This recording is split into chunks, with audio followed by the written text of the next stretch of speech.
Starting from new.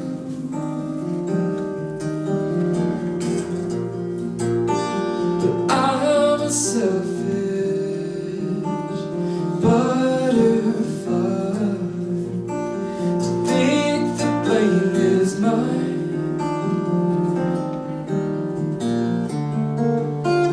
Since I found out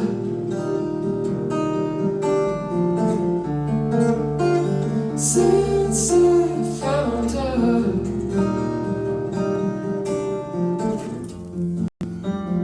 it all came down. I've been wishing I came down. Thank you. Need some water, but I think it sounds good. I think it's cool, man. Yeah, the vocals sound good. Yeah. Yeah, man. Yeah, I think that guitar sounds really nice, bro.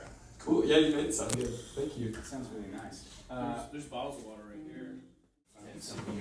Those guitars sound like guitars. Spotify profile right now.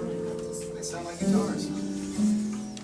Hey, howdy, friends. Howdy. Let's do it. We're doing it again. Howdy, friends. Howdy. Second time, man. It's always the second time around. Twice in history, I think we nailed it on the first try. We'll get there. We're getting there. Hey, my name's Mark, and I'd like to welcome you to the Monarch Music and Arts community. Raise your hand if you've never been in here before. There's a bunch of new faces. Oh, I love when this happens. This is great. So, I'm really glad you're all here tonight. The Monarch is a new member-sustained nonprofit organization that supports music in our city. We do that in a whole bunch of different ways. One of the ways in which we do that is by providing a room so that artists can come and share their music and connect with folks that come here to listen. So I want to first start by saying thank you for listening to music. Thank you for supporting music in our community. We haven't announced this publicly yet, but we're actually a new 501c3 nonprofit organization, which is a really, really exciting thing for us right now. And we've been kind of doing this quietly over the last year and a half, going on 2 years, and we've been bringing artists from all over the country into our town. And we typically always pair them with local artists, and we have experiences in this room that you just don't get to see really anywhere else. And I'm excited for you guys to see it tonight. It's going to be a fun one tonight. We're kind of experimenting with what Musicians Monday is going to be, and we're learning and growing. So thank you for being here and participating in it with us. The Monarch is a listening room. It's a place for music, and folks come here to listen. I'm going to ask that you please turn your phones on silent. And while artists are performing, we ask that you give them your attention, because that's what we're here for. If you want to have conversations or chit-chat, you can just step out to the back. And there's also music out in the backyard. You can listen out there as well. But it is a legit listening room. It's the only one in town. I think you're really going to dig it. And also, the Monarch is a place for community. Folks come here to connect. So I encourage you to look around, and if you see somebody you don't know, make sure you introduce yourself. Yo, I'm Mark. Felipe, cool to meet you, man. That's how it works. That's all you got to do. It's really easy. Just mess around, keep doing that, and make friends. It's good. Friends are good to have, people. Also, you've noticed that we're BYO space. We do that very intentionally. We don't sell anything here.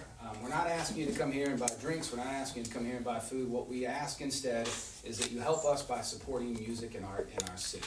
So all the shows we do are donation-based, and all the money we raise goes directly to the artist.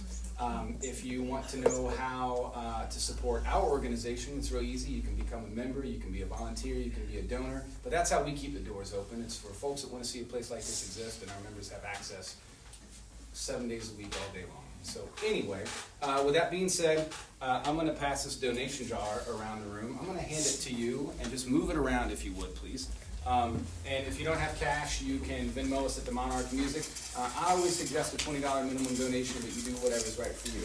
But now's the time when I remind you.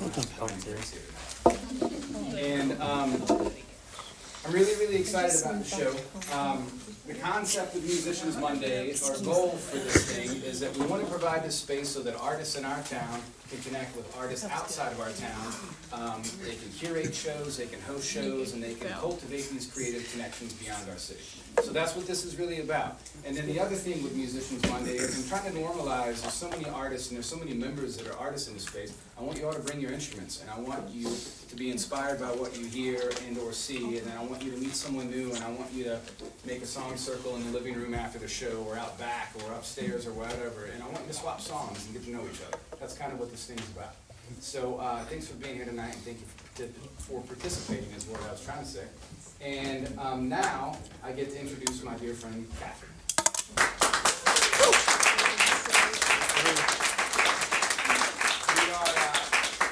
We're very, very lucky, and for those of you who have seen Kathryn Brooks perform before, we're going to get to later tonight, which is always a very special treat. And I'm very lucky that I've gotten to know Kathryn through this project and this experience, and I love you to death.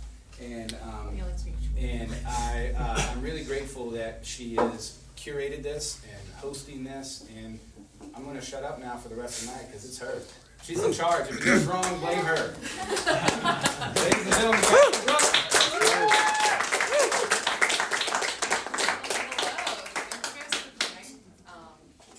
This is one of my favorite spots in town. Not only to play, but just to be and be with people.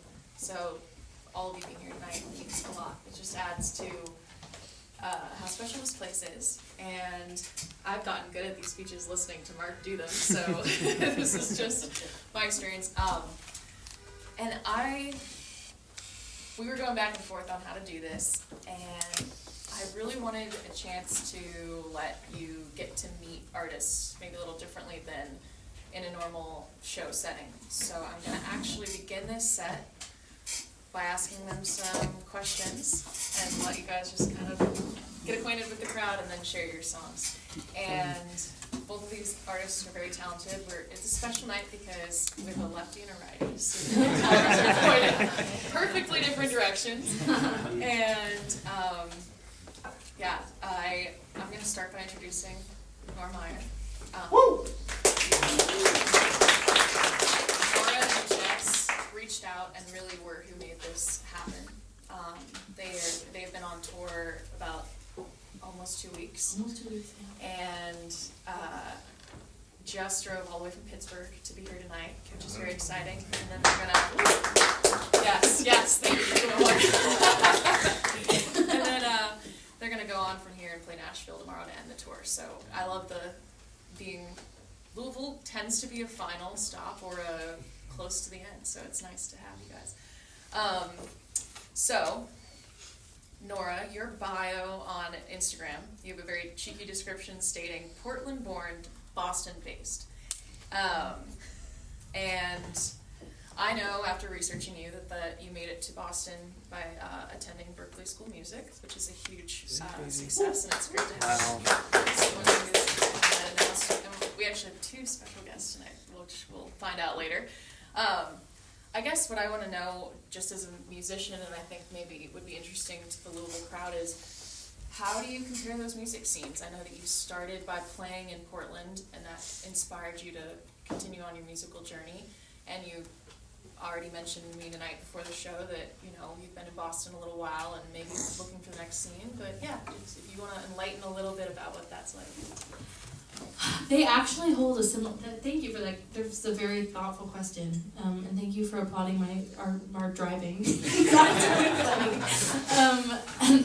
That's a great question. They actually have a big similarity in my mind, which is that a lot of people come to them and then go. So like Boston, a lot of people come and then go to school and then leave to New York or LA or Nashville.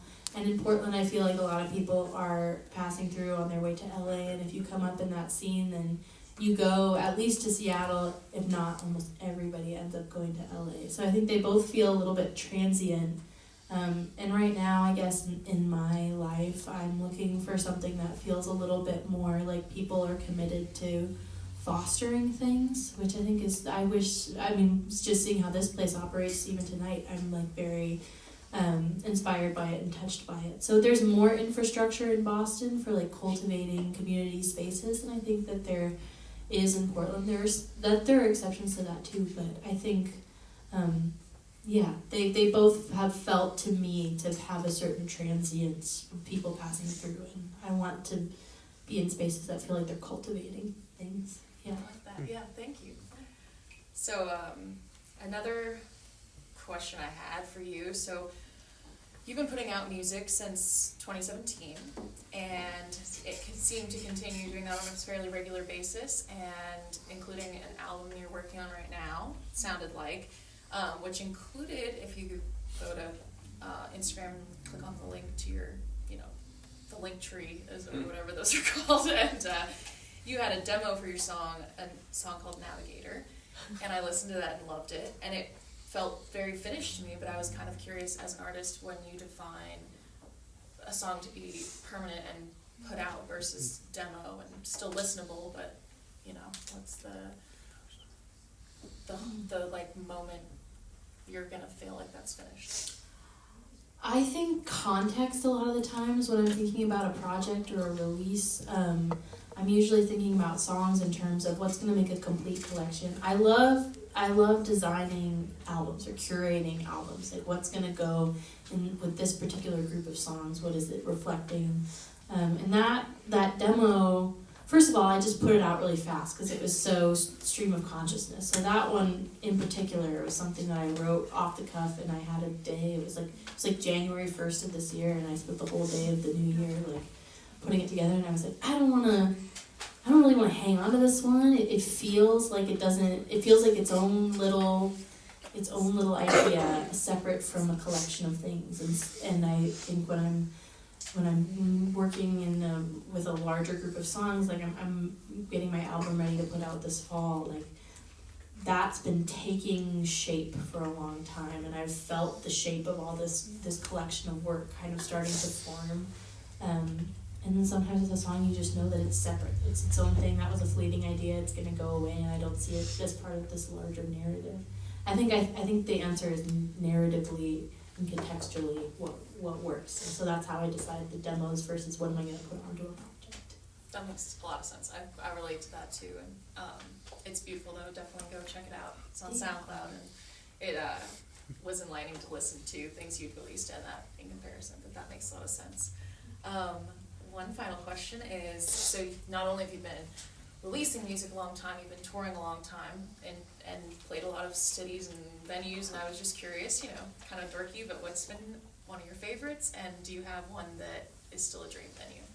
Actually, I've been playing out since I was like 15, but I've never really done elongated tours. This is my very first like long tour. I've done weekend trips and I've played here and there, but never a long stint like this. A dream venue? I don't know. I don't really think so much about that. I think about I would be more easy to tell you like dream concerts I would want to go see. I'm just kind of like wherever music takes me. Oh, a dream concert that I would love to see. I would love to see Randy Newman again. I'd love to see Randy Newman. And I would love to see Tom Waits. I've never seen Tom Waits before. But I don't know that I can answer that. If I have a dream venue. Thank you for asking me, though. That was perfect. Thank you, Nora. Yeah. All right, well, I'm going to now introduce Jack Keys, who probably does not need an introduction. As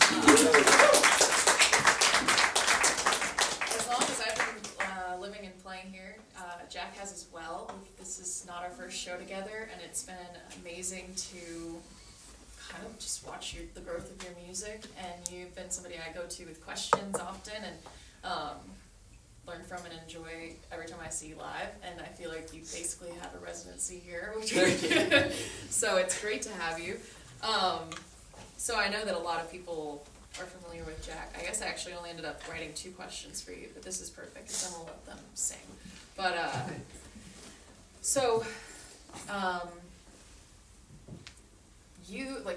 this is similar to Jess. When we get to her, I'm excited to hear about this as well, but you seem to tie visual art to your music. Your albums and like your album art, your single art, it all is so unique, and now kind of when I see those images I think of your music. what made you start that journey, that combination? Yeah. Thanks so much for the kind words and the great question. Thank you.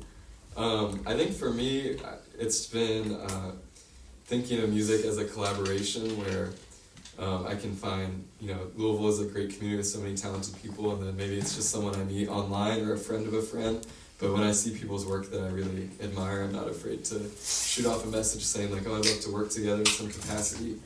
And it's been really cool doing that. Or if people message me and say like, it would be fun to work on a song, it's kind of a way of relinquishing control of like letting other people do their thing and trusting that their awesomeness is going to elevate my own stuff. And so sometimes I have a small idea, but I try not to get too attached to a certain image. And I'll just tell them like, oh, I picture a skeleton holding flowers, and then see what they come up with or something like that. And so I think that's been a really cool part of playing music and making songs, is meeting a lot of great people who do other things that are tangentially related that I can use their influence too in my own stuff.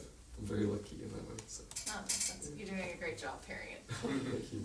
All right, so now, okay, for those that don't know Jack, not only is he an amazing artist who's having great success, he is also in a relationship. He's got a family that you are clearly a very good family member, and you guys are always doing things together. I'm sure that's adding into the balance, and you're a school teacher. So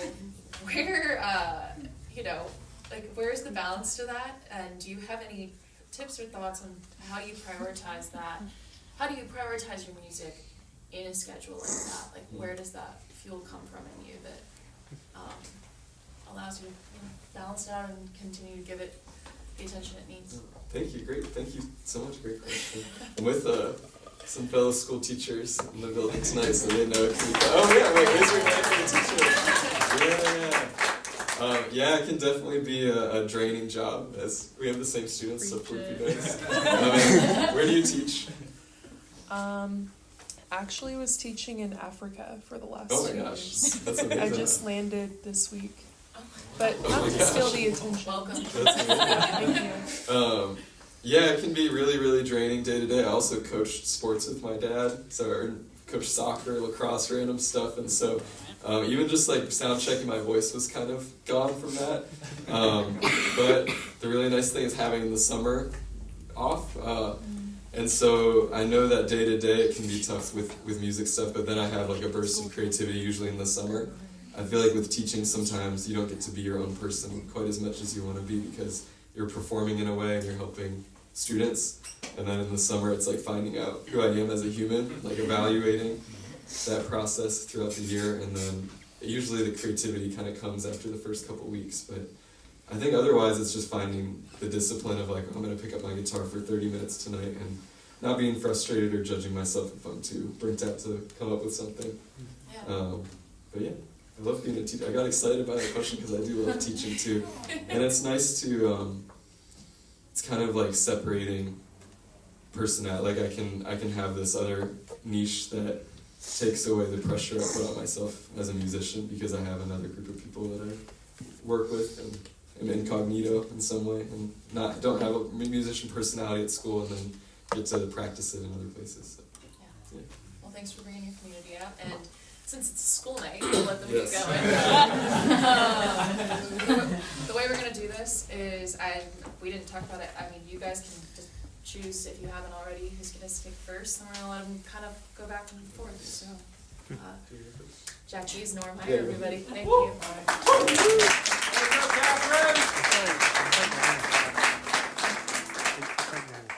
Okay, I'm gonna play you guys a song that I wrote about my mom's hometown. She's from a town in eastern Washington that has 2,000 people, one stoplight. That's my hometown. And there's a road in it called So Farm that's to like Market my Road, hometown. and I wrote the song about driving Farm to Market Road.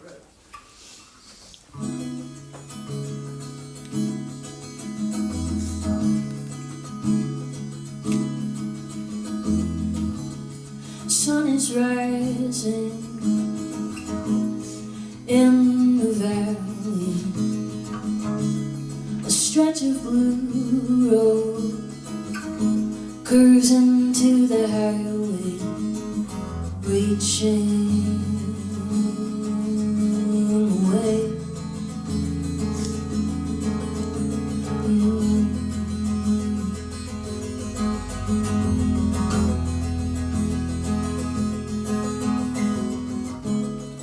Empty pastures, sleepy mountains, ceremony buried under fallow fields.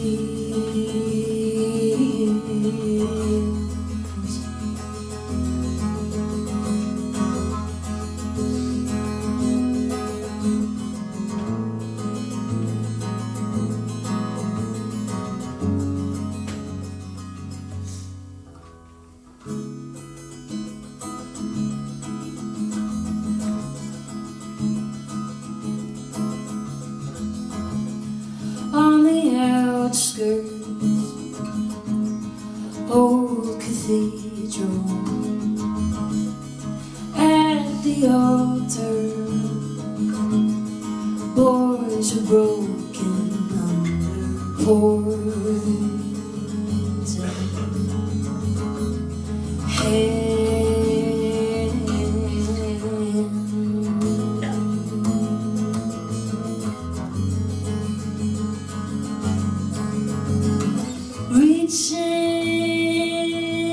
Reaching away,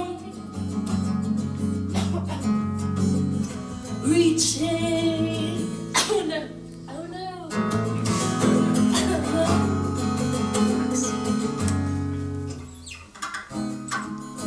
Woo!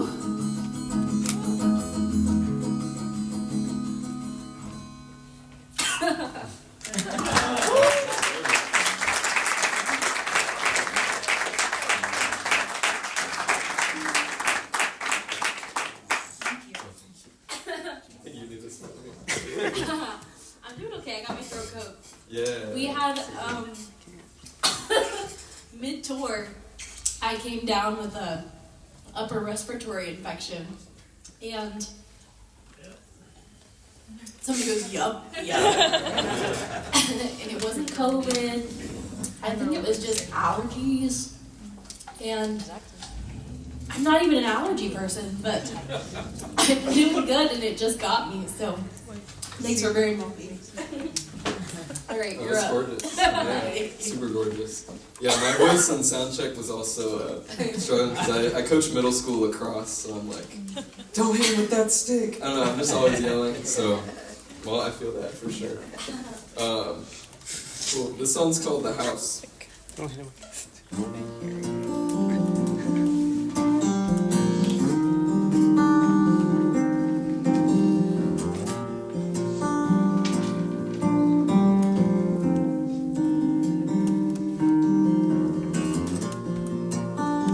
House on fire, I climb the grapevine, chills down my spine.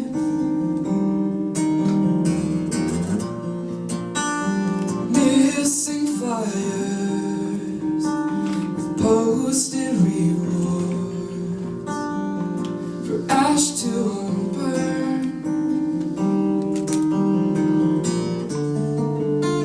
Since I found out,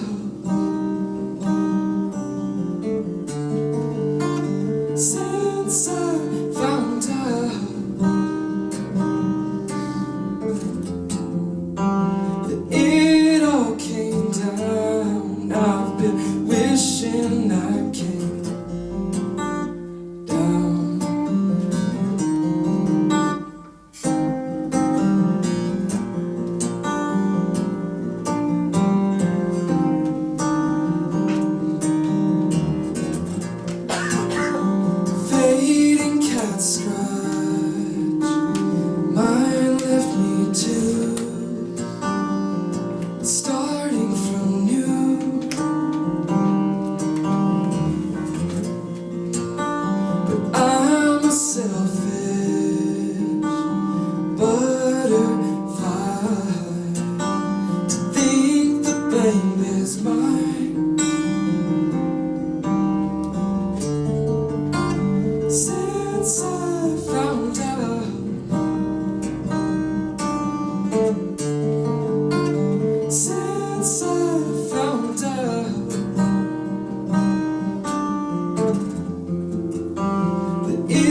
That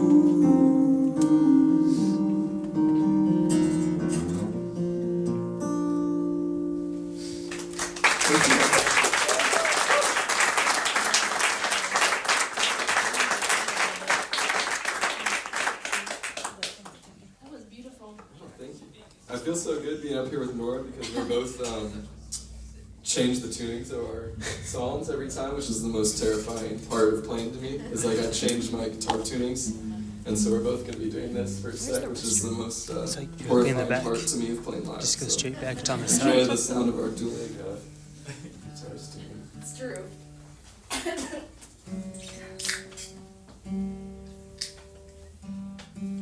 What was the inspiration for that song? That song I wrote about like the butterfly effect, meaning like the wings of a butterfly change the outcomes of something across the world. And so it's kind of like a sad story, but I was gonna move to Austin with my friends, and I ended up kind of bailing on it. And then the person that moved in, they had like a mental breakdown and like burned down the house. It's like a very gnarly story, but and so I kind of felt guilty for that, but then at the same time I was like, of course I had nothing to do with it, but my friends are all very fine now. But yeah, it's kind of a dark story. Wow. Ask him about that. I started the story and then I was like, maybe I shouldn't have done that. This song is not about Dad. This is a song of mine called Someone Else, and it's going to be on that album that I was talking about. So, Jess asked me in the green room what it was about, and it's one of the songs that's kind of about a combination of things. There's no one specific, like, tea.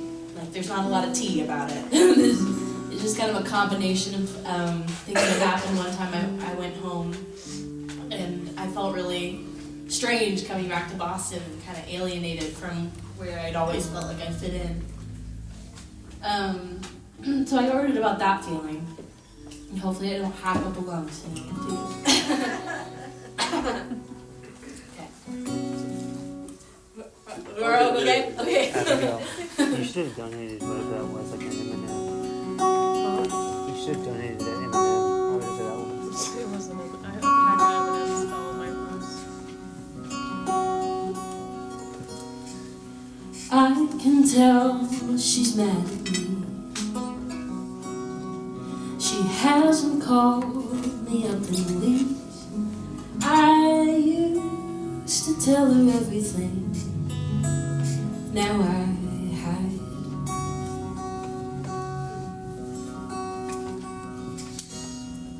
I'm cold in ways I've always been,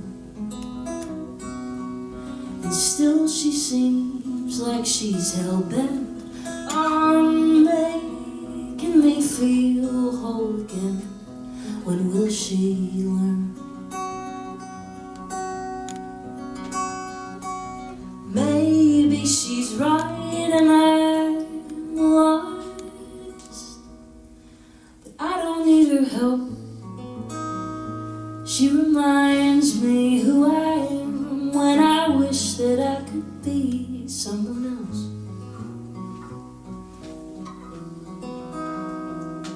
Oh,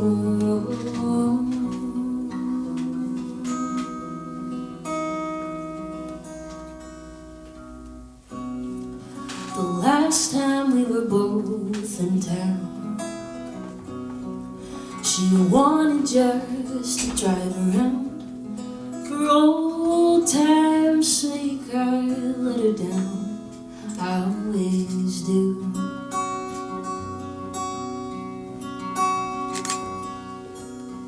But I had to make a quick escape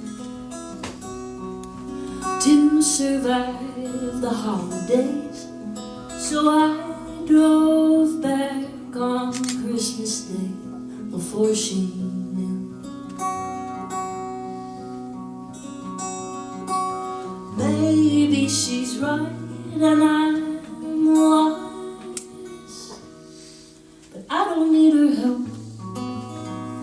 She reminds me who I am when I wish wish that I could be someone else.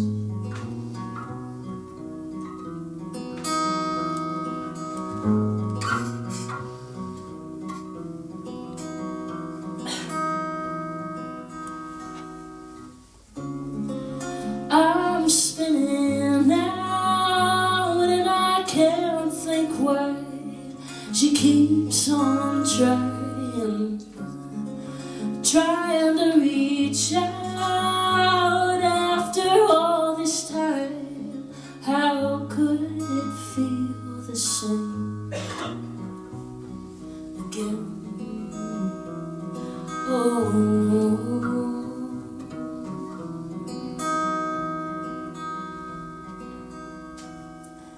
maybe she's right and I'm worse. I don't want her help. She loves me as I am, but I wish that she could love someone else. Oh,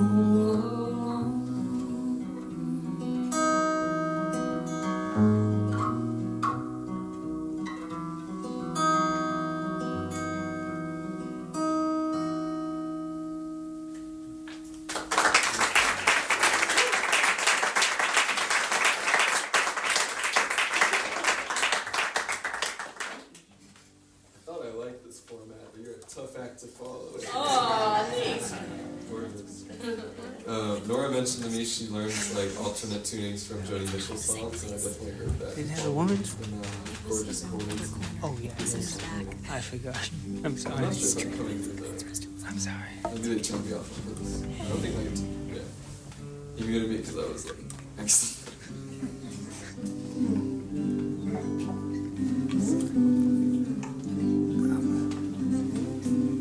This song's called Skyscraper. I'm playing mostly like newer songs tonight. One's from the album I put out in November.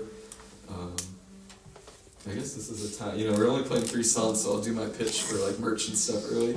I love the merch over there from Nora, Jess, and Kathryn, like really, really cool, homemade quality aesthetic, like look really, really great. So definitely check out the merch. Yes, that's definitely not an aesthetic and a reality. Is it a reality? Yeah, it's beautiful. And yeah, check us out on Spotify and SoundCloud for Nora's demo. And yeah, I have 3 albums up there now on Spotify. So yeah, this one's from my newest one. It's called Skyscraper.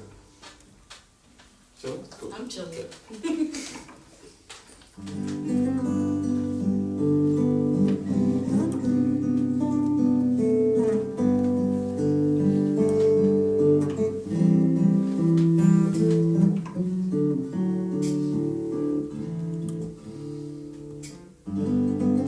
I'm a small skyscraper now,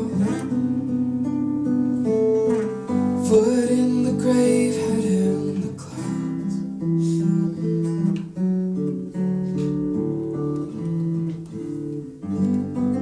And your spit was made of clay, and I shaped myself from what you used to say. And I don't think that you know me best. You know how I like to dress, so I'll pick the leaves off of autumn trees. So caught up in a pretty sway, but I know that I can't make it stay anymore.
I have a question for you. Oh, yeah. I didn't research probably nearly as much as Kathryn did, Oh, it's okay. or at all. But you were saying in the green room that you write do creative writing and short stories, yeah? Yeah. Do you feel like when you're doing creative writing and short stories, you're accessing the same part of your brain as when you're writing a song, or do you think it's a little bit different? That's a good question. I think different. I guess in the revision process for like writing a short story or writing something, there's like trimming and stuff the same way that you try to, you want to be concise with lyrics and melodies and things like that, but I think it feels a lot more unrestrained for me to just like write. I think with music there's a magical element of not knowing where a melody quite comes from. It's usually like an amalgamation of all the different influences, or maybe something you heard once that like is creeping up in your head, but it feels very, it just like comes from nowhere. And then the lyrics are the part that's like a bit more of like a disciplined revision approach. But with writing a short story or writing a poem, I usually just write and it's unrestrained. I don't know, it feels a little different to me somehow. That's awesome. Cool. That was enough time for my guitar too. I was telling also they're talking in the green room about our favorite tuning, so this is a favorite tuning of mine. It's a Joni tuning. It's C, G, D, F, C, E for any of you nerds in the house.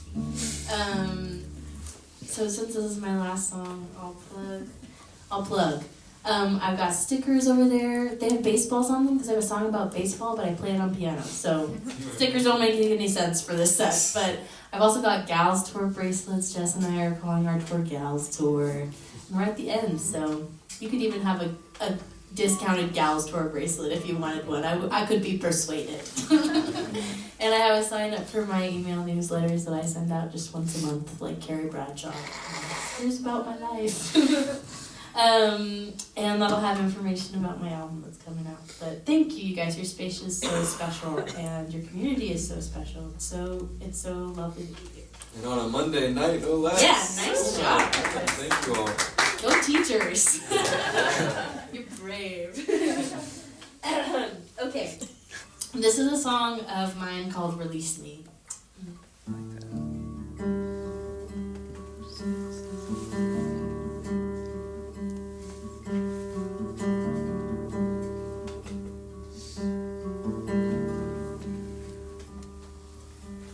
You know that I wanna be loved by you. Soft touch on a shoulder blade, warm voice when you speak my name. You know that I wanna be loved by you.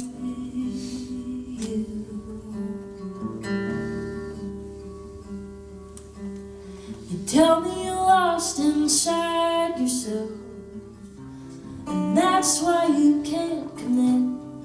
So you take what you cannot give, dragging me down inside yourself.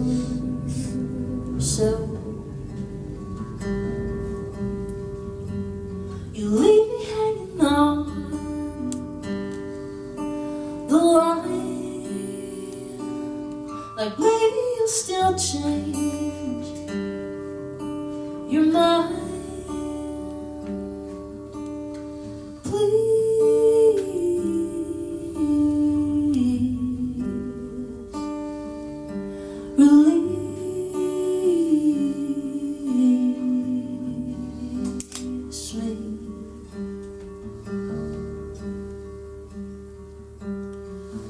Sunsets and our shadows cross, I see everything we could be.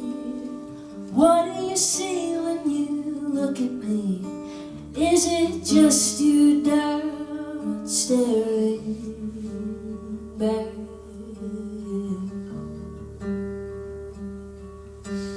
'Cause hope is an ache inside my chest each time that you let me down. When I was hoping you'd come around, hope is not the same anymore. You leave me hanging on the line,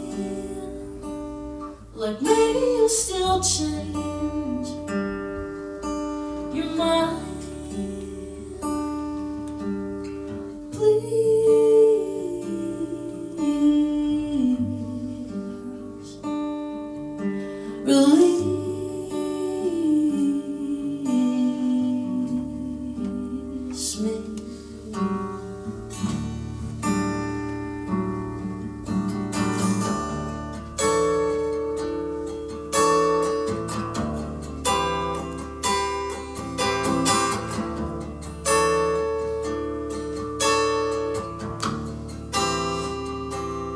You leave me hanging on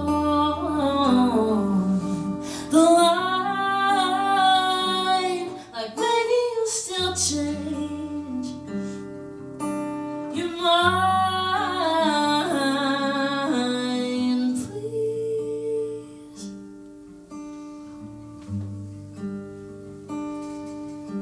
Release.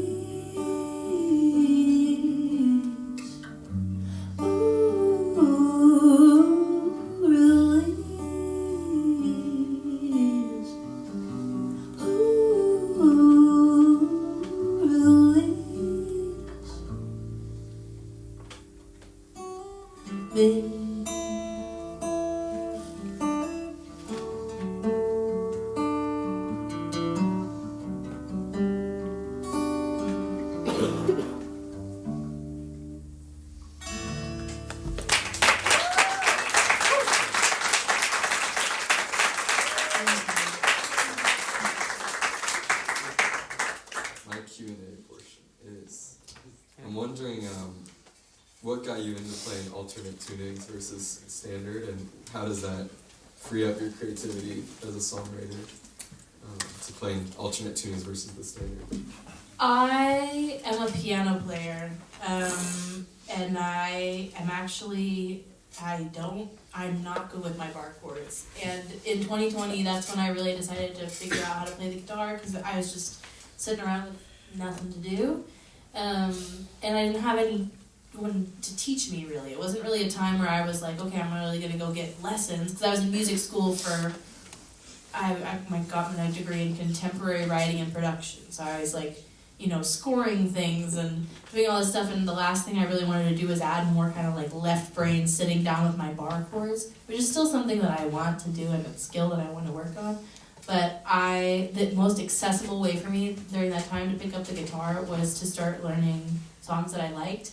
And I love music from the 70s, and it's all in open tunings. Yeah. So I was learning Joni, and I was learning some Bob Dylan songs, and I love Bruce Springsteen. I was learning some Bruce Springsteen songs, and that was my in, with learning things that I liked and then ripping off their tunings. And then also I could turn off my theory brain, which I think I really liked at the time. Being in school for music, I could just not think about the chords, and that made creativity a lot easier for me.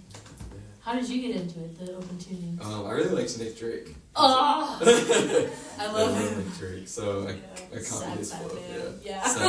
The sad people with their tunings. Yeah, there's sad people. But yeah, same thing. It resonated with me when you said it opens up your creativity, because I also don't know a lot about the guitar in terms of theory, and so it's cool to just, whatever little I do know is just like totally gone when I twist the knobs and play in a different tuning, so it's very freeing. Yeah. So, yeah, it's so freeing to be like, I don't know what's going on, I only know what I like to hear. Also, Bob Dylan was here this weekend. Really? Yeah, in Louisville. Yesterday.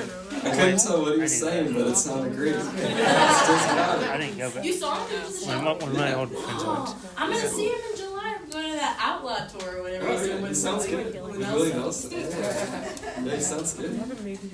By the end of the show, I could start to understand what he was saying, and I wasn't sure if I was getting better at deciphering or if he was getting clear. Maybe a combination. It's like being in a foreign country and you're like, I think I can kind of understand it now. Yeah. I'm going to play a song where I strum, so it might get loud in here. But this song is about thinking you've overcome your insecurities or feelings from childhood, and then you get hit in the face with them again once you're a bit older, and you're like, man, I thought I had gotten over this before, but nope. But this song's called The Yard.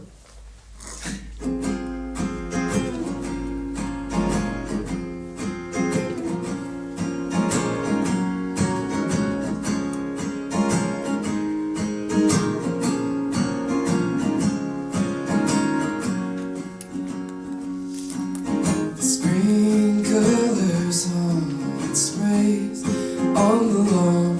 We dance through floods.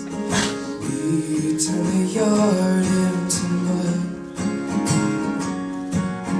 Now I've been trained over the names of these old fears. Can you feel they're still here?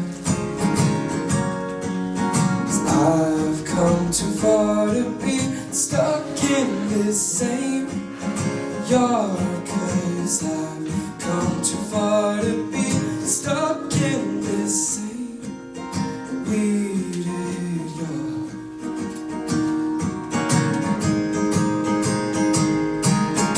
Every line is dry in my eyes. Can't Noah's flood.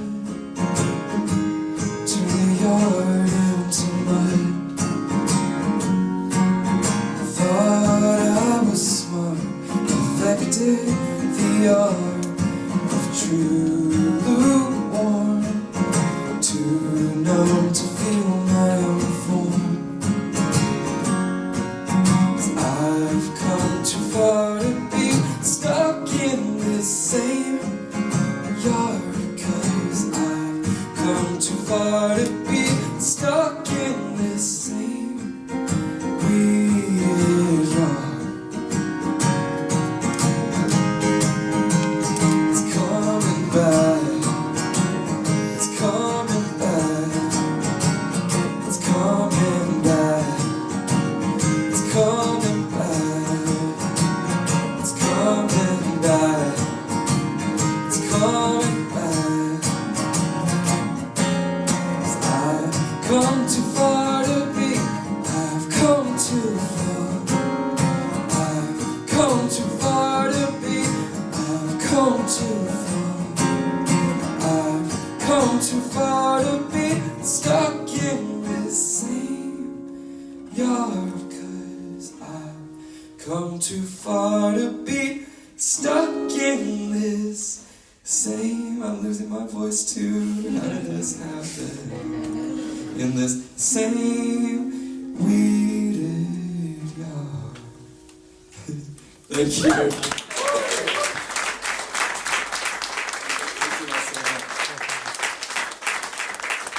Up next we have Kathryn and Jess coming up. Few minutes? Break? Yeah. Yeah, yeah. No. Sweet, stick around. Yeah. Let's take a quick break, folks, to get ready for Kathryn Brooks. Yeah, right. Kids all day.